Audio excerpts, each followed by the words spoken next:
Don't have time to spell my name right? I won't spell yours right either. I work nights at this nursing home, and let me tell you, night shift brings out the worst in some people. There's this CNA named Beth who thinks she's hot stuff. Simple name, right? B-E-T-H. You'd think a toddler could spell it. But Beth acts like she runs the place. She wears this white coat like she's a doctor or something, when most of us nurses don't even bother with them anymore. She'll march into patient rooms demanding we give medications without telling her what they're for. She talks down to families like they're idiots and treats other CNAs like servants. My name is Genevieve. Yeah, it's French. And yeah, it's got some extra letters that trip people up. I get it misspelled constantly, but I don't lose my mind over it. I just politely correct people and move on. I even have this little trick to help people remember how to spell it. Working night shift with Beth was like walking on eggshells. She'd stomp around in those squeaky shoes, bossing everyone around. The administrators never saw her act like this because they're all home sleeping while we're dealing with her attitude. Every patient room has this whiteboard where we write our names so patients know who's taking care of them. Usually whoever goes in first writes everyone's name up there. Beth always went in first because she liked being in control. One night I'm making my rounds and I noticed she spelled my name wrong on every single board. Not like a little mistake either. She wrote Genevieve,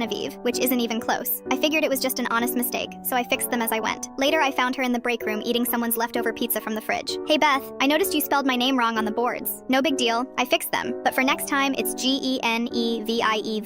She didn't even look up from the pizza. I don't have time for that. Not sorry or thanks for letting me know. Just, I don't have time for that, in this nasty tone like I was bothering her with something ridiculous. That's when something clicked in my brain. If she doesn't have time to spell my name right, then I don't have time to spell hers right either. Beth was assigned to like 12 patients that night. I was only assigned to 6 because nurses have different responsibilities, but that meant she had her name on 12 whiteboards throughout the building. I waited until she went on her smoke break. Yeah, she took 3 smoke breaks per shift while the rest of us covered for her. Then I went to every single room she was assigned to. Room 204, changed Beth to Bethany. Room 207, Elizabeth. Room 210, Bethel. I got creative with it. Bethann in 213, Bethesda in 215. My personal favorite was room 218 where I wrote Bethlehem in big letters. By the time I was done, I had used 12 different variations of her name. Some were real names, some were just whatever popped into my head that started with Beth. The next morning during shift change, I'm giving report to the day nurse when we hear Beth absolutely losing it at the nurse's station. She's yelling about how someone vandalized the boards and how disrespectful it was. The day shift supervisor walks over to see what the commotion is about. Beth is waving her arms around, red-faced, demanding to know who changed her name on all the boards. Well, the supervisor says, looking at the boards, these all look like reasonable variations of Beth to me. Maybe whoever wrote them just wasn't sure of the exact spelling. Beth pointed right at me. She did it. She's mad because I didn't spell her stupid French name right. The supervisor raised an eyebrow. So you're admitting you misspelled Genevieve's name first? That's when Beth realized she'd just told on herself. Her face went from red to purple. She started stammering about how she didn't have time to worry about spelling when she had so many patients to take care of. Interesting, the supervisor said, because Genevieve only has 6 patients and managed to spell everyone's name correctly on her boards. You have 12 patients and somehow only misspelled one person's name, the same person you're now accusing of retaliating against you. Beth opened her mouth to argue, but nothing came out. The supervisor continued, maybe if you spent less time on smoke breaks and more time paying attention to details, this wouldn't be an issue. From that day forward, Beth never spelled my name wrong again.